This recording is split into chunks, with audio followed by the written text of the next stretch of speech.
Welcome friends. In this tutorial we will see how to create a web form for data entry type application.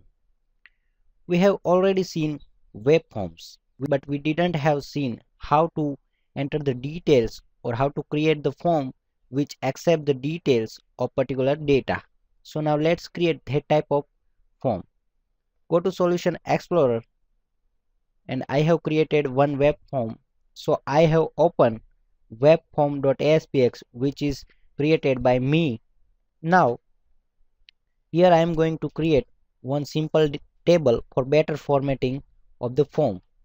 In the div tag, let's create a table which contains 2 columns and 4 rows.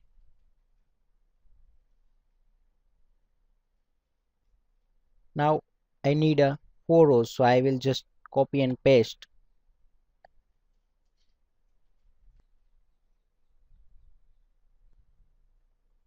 Now I want to add the details of the student information, so I'm writing various details like a name of the students, address of the students, standard of the students, and gender of the students.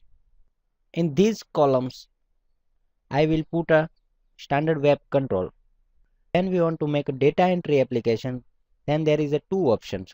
One is building using standard HTML controls and other is using server control, which is a ASP.NET controls.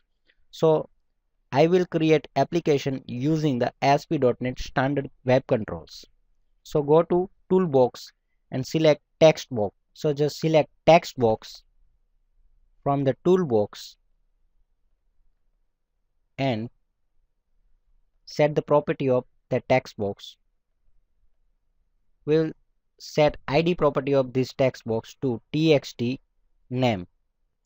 We can also copy text box and paste it in column, but we have to change the property. So we are just copying paste various controls and setting it properties. Now after creating text box and setting these properties, I will add a one button from the toolbox. Add a button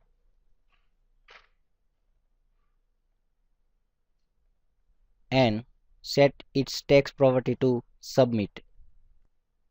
Now we have created one form. Let's run. We can see form is created. We can enter the data into the web form, and when we submit, it will submitted to the server. Server will execute the event if we have defined any postbacks.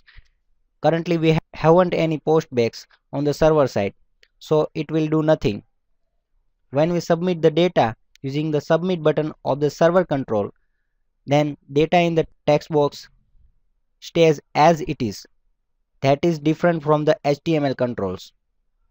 If you want to see what is the effect after response from the server, then we can right click on a web page in the browser and click on view page source.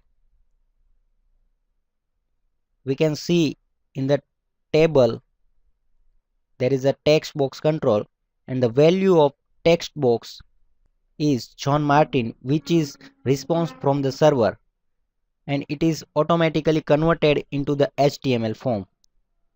So this is about data entry and data entry application in the ASP.NET using ASP.NET server controls. Thank you.